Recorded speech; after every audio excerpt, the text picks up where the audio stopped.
Namaste. It is October 20th, 2020, and this is the recap video for Ms. Perdomo's 5th grade magnet class, Digital Academy. So today in our homeroom schedule, we met for our morning meeting. I believe I completely forgot to show the kids the morning news, so I'll have to show them 2 morning newses tomorrow. But we did have the Steamer News Network. They do the morning news every morning, and so that was my mistake. I think I completely just slipped my mind about that. But so we had our morning meeting. We went over our agenda and our schedule for the day. We did talk about the 2 chapters that they read yesterday on Esperanza Rising.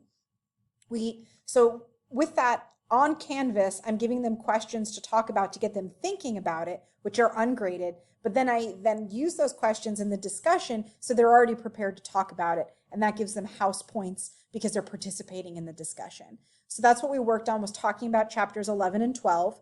Today they finished the novel and they read chapters 13 and 14, answered some questions. We'll talk about it again tomorrow. And then during our ELA time, we also went over the Reading Street story At the Beach, which is focusing on the skill of comparing and contrasting characters and setting in a drama. So tomorrow we're going to use a Venn diagram and we're going to compare and contrast the characters in the drama. And then we're also going to do a little bit in Florida Ready as well with a drama too. During our writing time, I went over the essay organizer. I explained to them how their essay should be written. I also went over sentence starters as well as transitional phrases that they can use. All of that can be accessed through the link on Canvas. This is really important because there's this gradual release process of I'm doing a lot, we're doing a lot, and now it's on you to show me what you're capable of. So the first informative essay, it was a lot of me trying to show them, this is how you do, who do you admire? In fact, I even showed them how I wrote the essay, went through the whole process, and shared mine. The second essay was more of a we do. Again, we were working together, there was some peer editing, and it was us working on how to do the Women in the American Revolution essay. This last essay is not a classwork grade, it is an assessment grade, it's a quiz.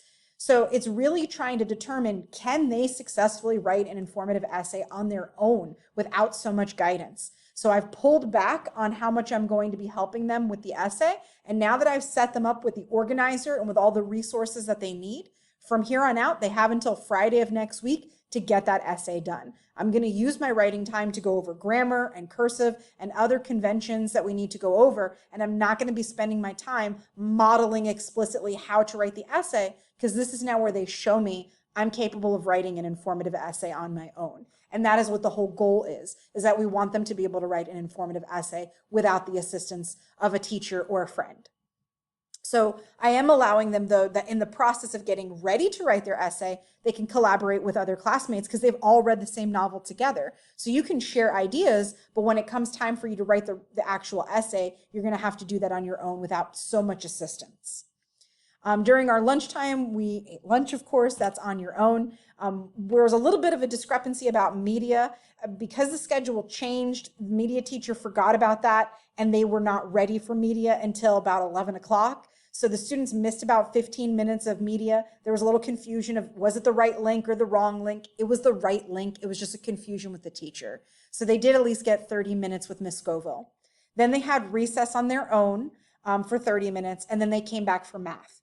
In my math class, we went over a mid-chapter quiz. So it's about, we're almost finished with the multiplication chapter. I wanted to see what they were capable of at this point. It was a 5-question quick quiz that's not graded, that doesn't go into Skyward, but informs me on whether or not they are able to do some of the skills that I've already taught them. So we went over that today. And then we're also just working on multiplication. We're going to continue to work on that until the end of the week when I'll assess them on their ability to multiply, specifically multiplying 1 and 2 digit numbers by 2 and 3 digit numbers and 4 digit numbers, because that is the fluency in 5th grade, is being able to multiply with very large numbers. We did have a brain break after math, and I did skip in 6th grade math.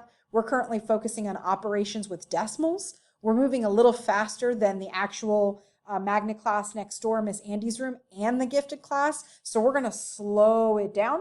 They seem to understand the content, but we're just going to dig a little deeper and enrich them by doing a little bit more project-based learning for the next week or so. Then we took a brain break from 12:30 to 12:45, where we talked about some analogies, and the students got to have a little bit of a discussion together. And then after that, they had STEM lab with Mrs. Gatson, Miss Gatson. So that was their 2 STEM lab days, was Monday and Tuesday. That means that on Thursday and Friday, they won't go to STEM Lab. Instead, we'll have science here in the digital classroom. And then at the very end of the day, we filled out our planner. I did suggest again that the spelling words, if you want to get better at the spelling words to pass the spelling test, give yourself a pretest.